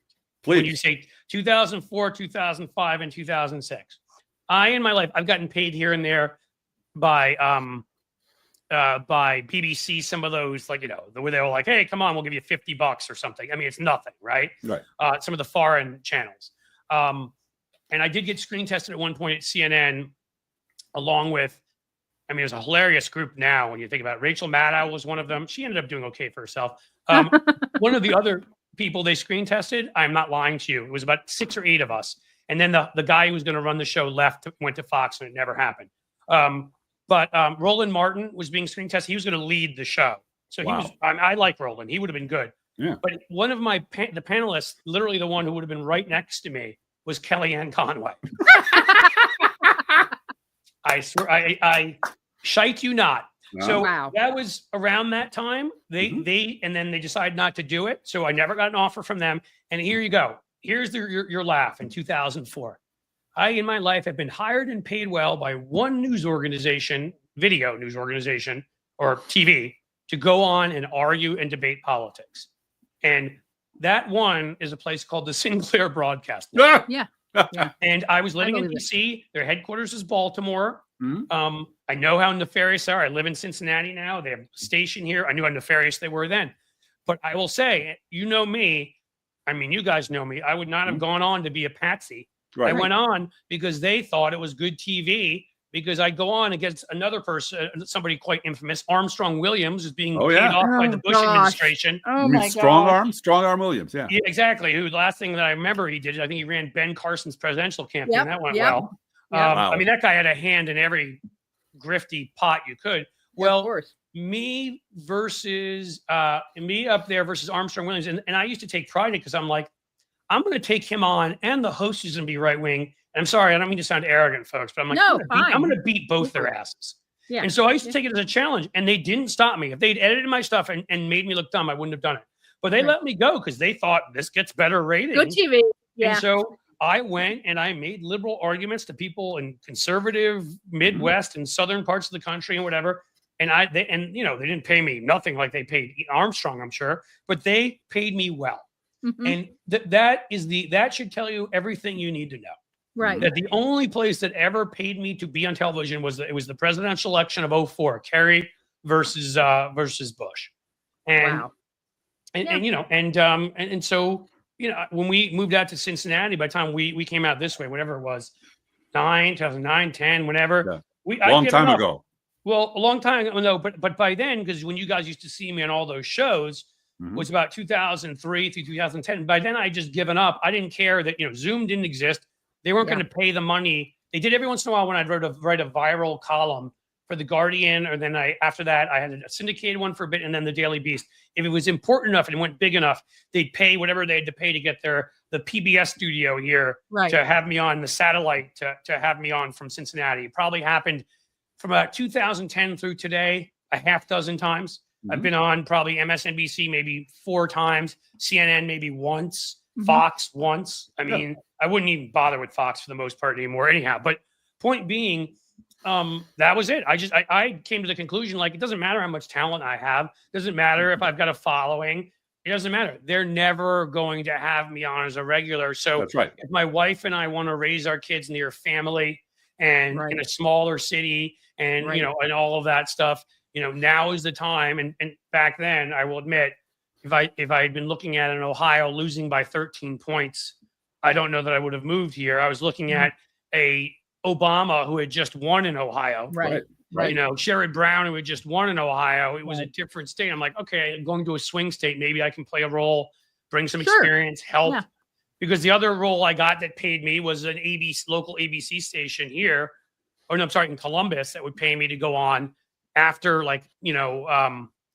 after Stephanopoulos and do a debate for the Columbus audience. It was a local station though, so it was nothing like the other, it paid me almost nothing. But my point is simply, that's what happened. And so many friends of mine, as I point out here so often, that's why you guys are treasures for sticking in it.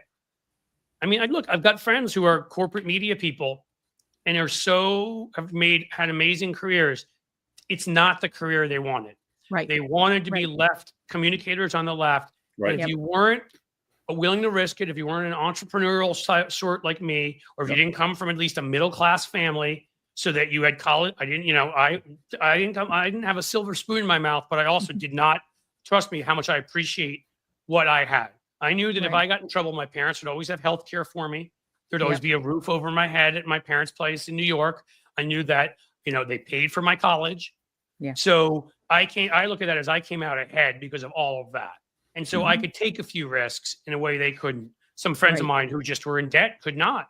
Yeah. And, that's what ended up happening. And so I see some of these friends and I'm like, we lost a generation of talent because corporate media wouldn't hire them and lefty billionaires wouldn't invest in them. Yeah. And so they're gone. Bingo. Exactly right. That's it. Exactly right. That's it.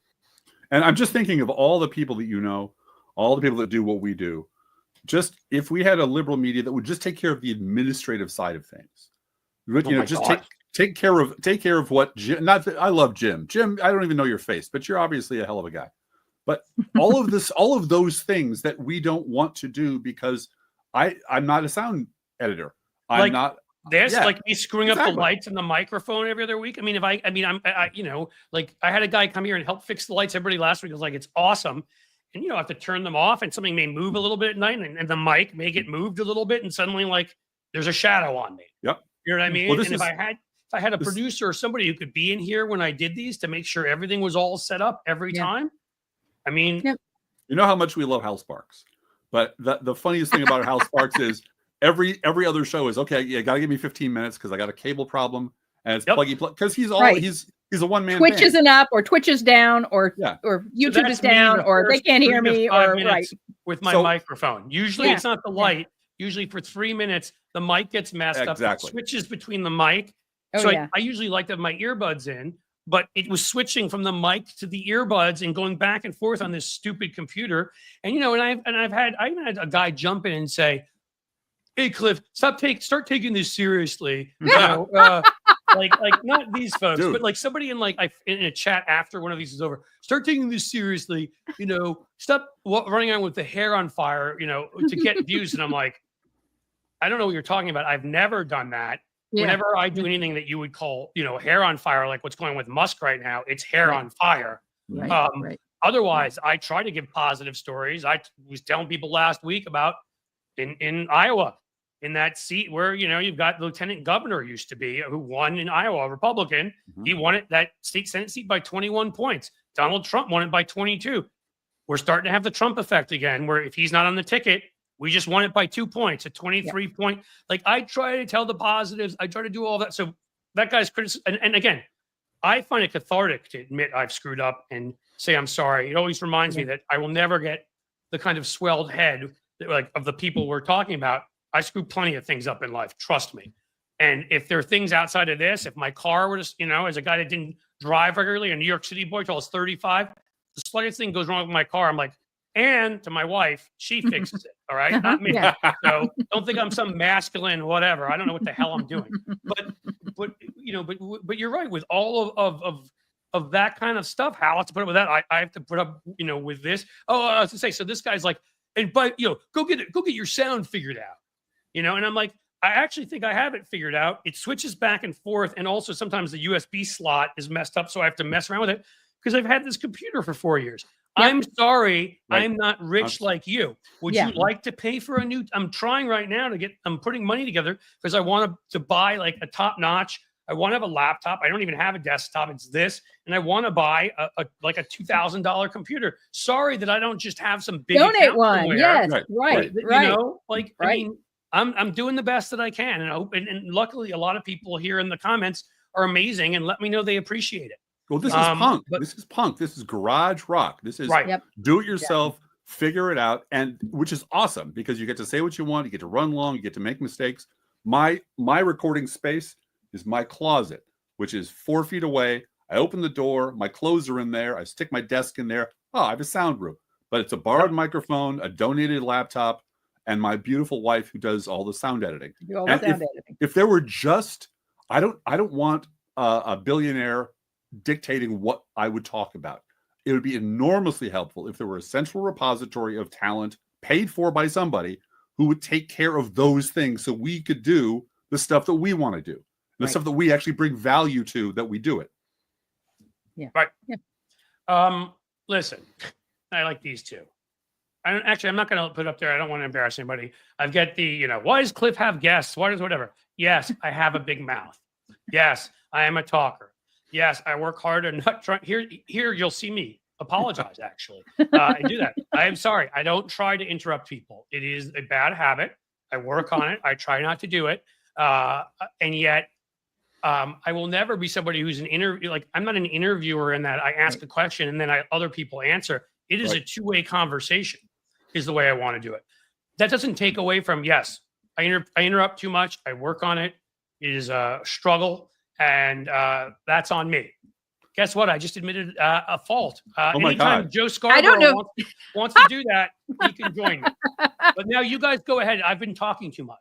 I just think you understand that neither one of us have any problem interrupting you, Cliff, to ask you a question or bring something up. So I'm not. I don't feel talked over at all.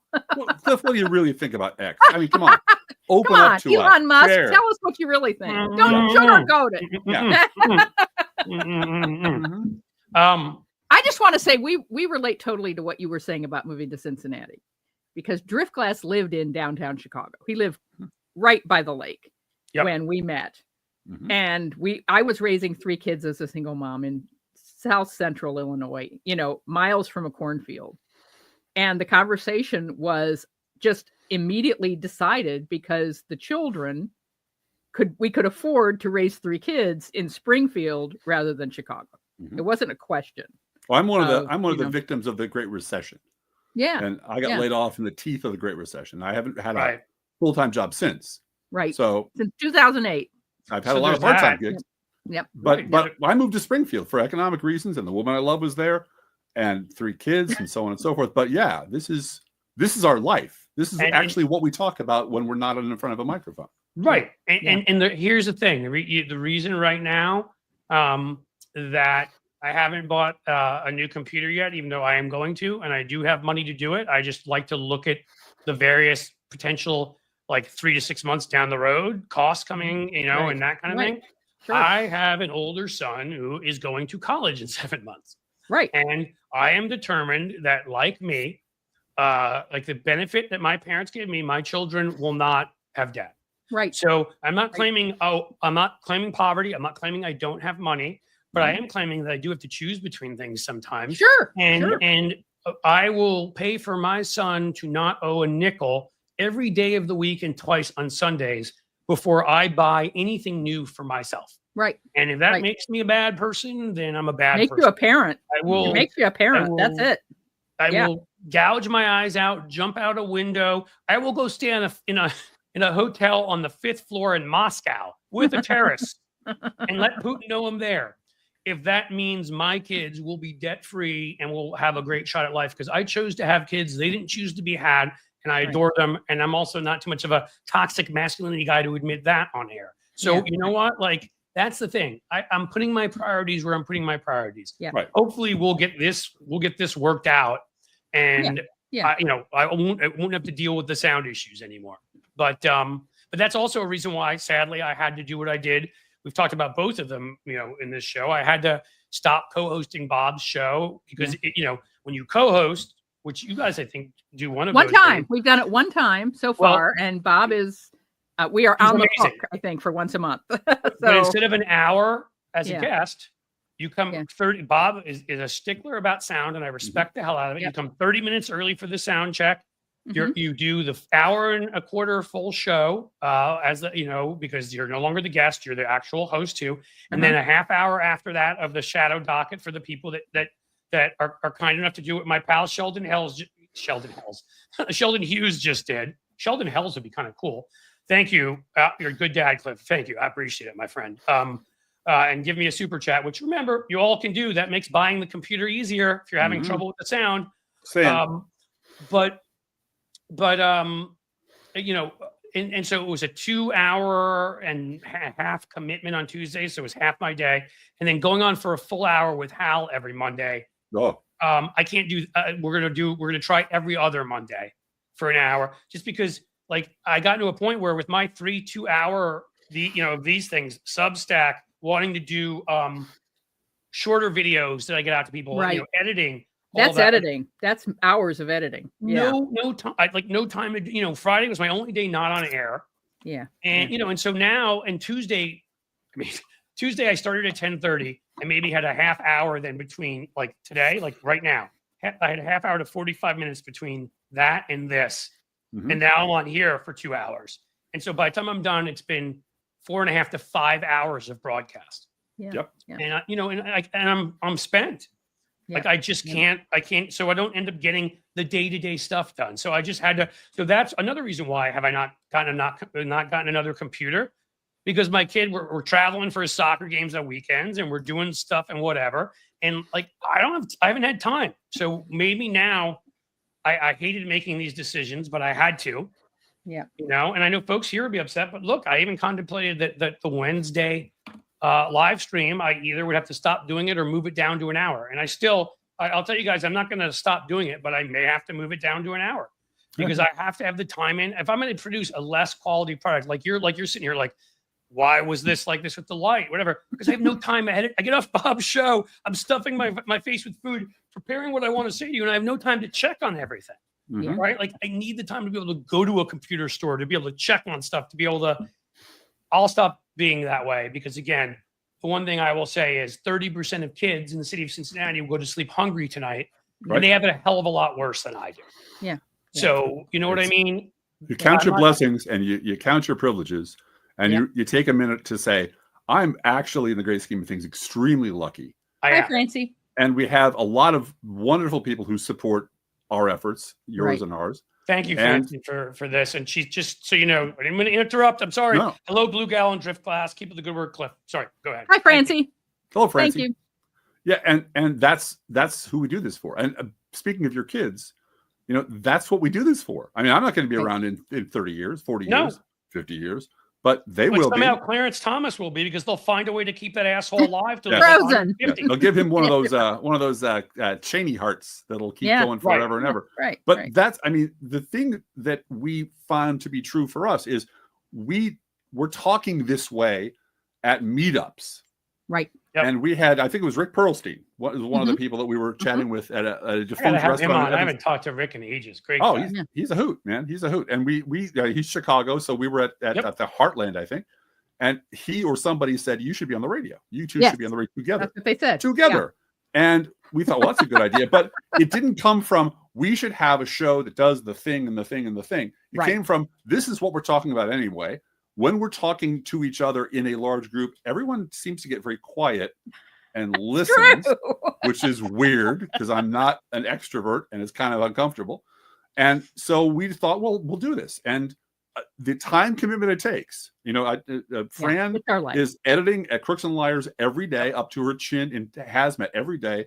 I'm writing every day. I'm doing the show prep, the scripts, and the research because we do professional podcast, and we have a feature called No Fair Remembering Stuff, which is where we do really deep dives on third-party elections and the Ford administration and how did we get there and da-da-da-da-da, which takes a lot of time. And then we do a science fiction university for ourselves, which is a sort of a writer's look at science fiction plots and how they have been over the Can years. I join you for that sometime? Oh, hell yeah. You probably Hell yeah. already heard me allude to Star Star Trek. Trek? I got Mhm. lucky. One of the luckiest, coolest things ever happened to me in my life, which you may know the story about, where I got to know through gun work and whatever. I got to know Mark Hamill, where we invited my family over. These are my kids, like 10, when they were filming The Last Jedi, and we got to take them to the Jesus. studio over in London to meet him and and like Danny Harrison, George Harrison's son, was there. And my kids were in awe. I'm like, hey guys, the only pop culture thing that may be bigger than Star Wars is what that guy's dad was a part of. Yeah. It was just amazing and crazy experience. So my point to you is just, I'm into all of this. I'm as geeky as Bob is about all this. I mean, especially if you're ever getting into the whole Avengers stuff and any of that stuff. I've often thought in my myriad hours of time that I'd love to start a channel and do that. I don't have the time to do it. Otherwise, I would start something, analyze those movies, like, something like, if you're into those movies, example being The Winter Soldier. If you ever saw Captain America: The Winter Soldier, how much that was right out of 3 Days of the Condor. Yeah. Oh, yeah. 100%. Sure. My favorite movie. To the point of My favorite movie ever. Yeah, me too. It's one of my, it's my favorite of that stuff. Yep. Condor is, and of that stuff, Yep. that's one of my favorite movies of theirs. And right down to the casting Robert Redford to not even Yep. hide from you what Right. they were doing. That this was a Yep. 70s, don't trust the government, Right. spy Absolutely. around every corner movie. I loved it. And the story I love to tell people is, apparently when I was 2 or 3 years old, growing up in the neighborhood of Peter Cooper Village in New York City, middle class housing for veterans right after World War II, rent controlled. We used to do that stuff back in the old days. Yeah. Robert Redford was just walking around our neighborhood because they filmed a scene in one of the buildings when Max von Sydow has him in his sights and wants to shoot him. Oh, between the fence and the fence? Yes, through the Yeah. fence. Oh, That was man. Peter Cooper Village. That's where I grew up. And, Oh, wow. and Redford was wandering around. My parents met him. I was like 2, so I did not. But because I think it was filmed in like 74, 75, whatever it was. Something like that. So, yeah. point being, when you could take sci-fi and then trace it back to real world political stuff, like, because they're basing it on 3 Days of the Condor, which is based on the church committee hearings and the stuff Right. that was Right. going on at that time. Post Watergate. Like, so I could geek out like crazy if you ever wanted to have me on one of those. If you only do it yourselves, that's okay. I don't want to bust in on a party, but No. We usually shoot for a theme and look for 3 or 4 short stories. We've done the incredible Mr. Limpet, for goodness sakes. I mean, Yes, we have. Yeah. We did but we Don, did not Incredible- science fiction. It was Killer Fish. It was the Day of the Dolphin, Mhm. and which is science fiction, and Yep. Incredible Mr. Limpet, which is science fiction.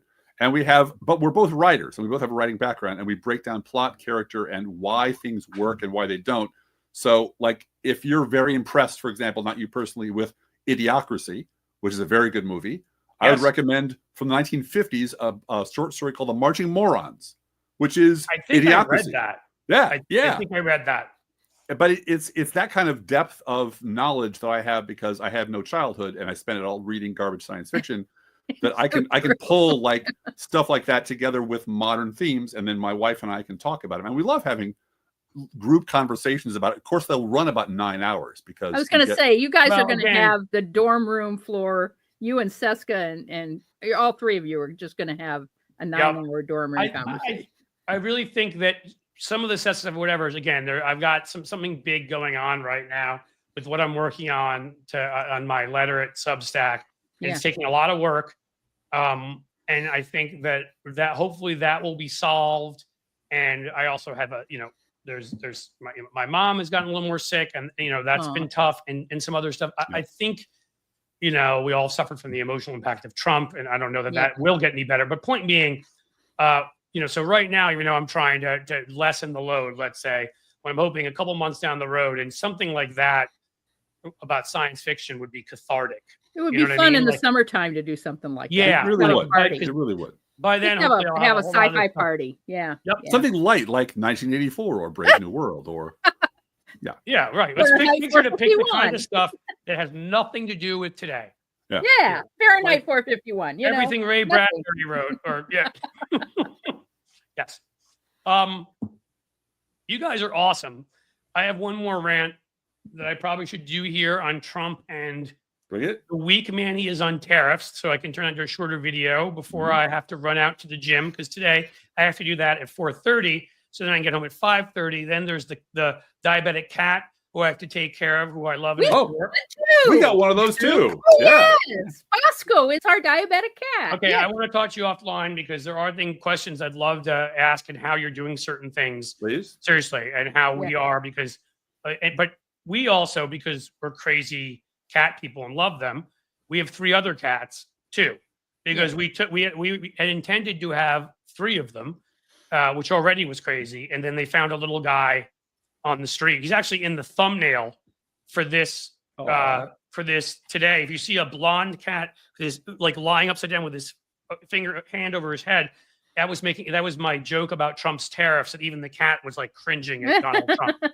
Well, we have 3 cats so far. You get it too. So I go Oh, yeah. home and take care of them, and then there's helping kids with homework, and I mean, Right. it's a busy day, but I'm not complaining. What I'm hoping is some of a few of the big things that are not going to take forever will be cleared off the docket, and I have a little bit more time in the coming months, so that I could come join you and do something like that. It would be a labor of love to just come That'd and be talk great.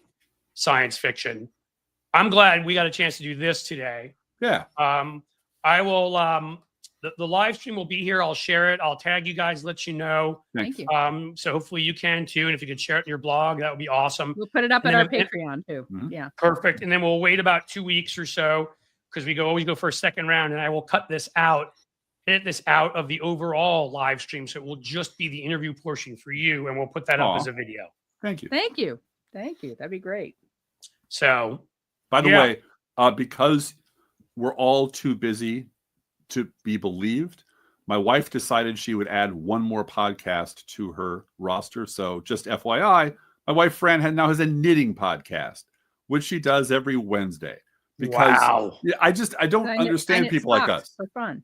I don't understand people like us. I really don't. It's like, oh, we're 100% committed in every direction all Everything the time. going Mostly- on. And that's like, oh no, I'm going to do a knitting podcast on Wednesdays. Really? Anyway, FYI. Well, and I'm sorry if I'm embarrassing you, but you know what? You say something like this, you reap what you sow. Oh, you reap what Yes. you knit. Ha, ha, ha, ha. Yes, you're right. That's Mhm. why there are people there, we're getting I don't know, we got 8,000 in this thing the other day. That's why these friends of mine are here to talk with me. And that's why we keep it, because clearly all I do is talk about myself the whole time, and it's Mhm. just me and never anybody else. You No. got Thanks, the link Bill. to our podcast right, though. I really, So, really, really hope you come back, Bill. I Sure. really do. And I bet where you are and you say things like that, you're very popular. I'm guessing your mom's basement in your underwear. It's Yeah. been nice talking to you. Yeah, in any case, sorry, trolls are trolls. I don't care. Listen, you guys were awesome. Thank you. good to be here. Thank you for having Yeah, us. this is great. We really enjoyed it. Would love to have you on again soon. We'll figure it out. I know you've got Great. Seska's thing you do. Mhm. Right. And if you ever want me on the pod, I'd love to join you. We will talk about Science Fiction University and having a big summer bash with Drip Glass and all the guys on the dorm room floor talking about That would be just Winter Soldier, I think is a good topic. a Oh, great, love it. relaxing, good time just to kick back and not talk about fucking Trump for like 5 minutes. That'd be great. Isn't that the That's best? the goal. Mhm. That's the goal. Well, you guys have been great. Sorry that I was just talking about me the whole time. You're good. I know, I'm having fun. Mhm. And I'm gonna now that you go, I'm gonna talk about myself some more. So this is gonna be awesome. I hope our friend sticks around. All right. You guys Bye. take See you care, later. and I'll talk to you soon. Bye-bye. Bye. Okay, bye. All right, talking more about me. Excellent. I've had a couple of fun people in here today. Really appreciate it. Those guys are awesome. Sorry, I'm just going to say it. I know I interrupt too much, and I always apologize for that. I work on it, but it will never be I ask a question and then people go on for a while. If I've got context to add, if I've got a story to add, other stuff, it's always going to be a two-way conversation. So I hope you like that. I'll ask you guys kindly. We're not doing our Jerry Maguire yet, but please, we've gotten a few things, but not that much. If we can get even a few Patreon subscribers to get a super chat or a super sticker, 99, 199, anything helps. That helps me get the new computer, and then we stop having the problems that are the problems. But I want to talk quickly about America and Donald Trump and toxic masculinity. We're going to make this one a very quick rant. Donald Trump yesterday showed what an utter pathetic art of the deal, more like art of the heel. What a loser he is. Now, he doesn't know how to negotiate. He doesn't know how to threaten people. He really doesn't know how to do much of anything. He doesn't know how to sit around with his large Jabba-esque body and taking as much KFC crispy thigh grease as possible and watch Fox and Friends in a loop. He's pretty good at that. He's pretty good at complaining, whining, crying like a baby, talking like a baby, being stupid, getting into all sorts of fights with people. And yes, threatening people with tariffs. He thinks that makes him a man. It makes him a man to threaten people, to tell people he's going to harm them in some way. Makes Donald Trump feel alive. He's alive when he does that. They're paying attention to me. They're looking at me. Oh my God, me, the little narcissist, that little loser that got kicked out of school and had to go to military school. And my dad told me he never loved me. And I was just spare parts and to my brother. And nobody in business has ever liked me. And I don't really, okay. Donald Trump he needs people to pay attention to him. He needs people to even if they're fighting with him. And then he gets angry at them and attacks them. But he will take any attention. So I'm angry. Oh, my daughter's attracted to Justin Trudeau because he's hotter than I am. And, Donald Trump would like to spend more time with Ivanka. And he can't because she's looking at posters of Justin Trudeau. So we're going to slap tariffs on these guys. And he thinks it makes him a big, tough man. Look at me. I'm threatening them. My country's bigger. I'm tougher. They can't do anything. Man, they can't fight back. What's her name? Scheinbaum. Is she Jewish? The one in Mexico? By the way, she is, which is sort of hilarious. They got a Jewish president before us. Trudeau. What is that? German? Actually, it's more like French Canadian, but that's what Trump would probably say. Oh, those losers. Right. They played him like a freaking fiddle. The two of them sat there, probably got together and talked amongst themselves, laughed at him, sat there and said, fine. We're going to target the red states. And they did. Every single thing they were looking at slapping massive tariffs on were red state products that would harm Trump the most. We need, by the way, also lumber from Canada. Take that away while you're also deporting workers. You get housing prices that go through the roof. Construction stops. People lose jobs. I know normal people get that. Donald Trump was in the building industry and should get that. but he's like not real. The opposite of what he once said. I'm like really smart. He's like not really smart. He's great at talking about sharks and batteries and the interaction thereof, but not so smart about our economy. So he threatens them. The Dow crashes. Who knows? Probably bet against our markets and made some money. But in the end, he got down and begged them for forgiveness, got down on his little knee pads and said, okay, I won't do anything. Just don't hurt us. Don't turn off our electricity, which Canada could actually do to the northern part of the United States. What do you call that? He caved in. He kneeled down. He kneeled before Zod, okay? He kissed their butts. He's the capo de tutti capo of wuss, all right? What is he? What else is he? Like, come up with your own nickname for what kind of wimp he is. Want to kiss this guy? Better get on your knees, boy. It's my quick you too. Okay, so what ends up happening with little Johnny Trump? Well, he's made to look like a fool. He begs them, and he shows how weak he is. How does he think that's strong? He's like, I won. Look what they agreed to do. They agreed to put a fentanyl advisor in Canada. There's gonna be some guy named Bob, and they're gonna be like, hey, you're the fentanyl advisor today. Hey, Dave, it's you tomorrow. They agreed to put troops on the border. Canada had already said they were going to do that in December. Mexico agreed. This is the best one. Mexico agreed to put 10,000 troops on the border. They actually had agreed in the past to put 13,000. So now they took away 3,000 from what they had promised, and Donald Trump considers that a win. It's not a win. He lost. He's a loser. He thinks by standing up and being a tough guy and by pretending you have strength that you don't or money that you don't, you win. What it ends up doing is bankrupting you 6 times, making you get impeached 2 times, making you become a felon, making your wives leave you. Everyone hates you. And in the end, destroy your Republican, your own party, and just a bunch of creeps that turn every once in a while when you're on the ballot. Weird incels help you win. But you destroy everything else. And the epitome of all of it is you're weak. You're a wuss. You're a wimp. You're a word I would use, but I'm not going to use that word here. You're flaccid, okay? You're corpulent. You're squishy. You're sad. They made you look like the pathetic loser that inside, deep inside, you know you are, which is why you start all those fights to get that attention to begin with. And that has been our quick talk about Donald Trump's failed tariffs. All right, guys, we are at 3:54. This time, that means we can't go above 2 hours. I can't show this again.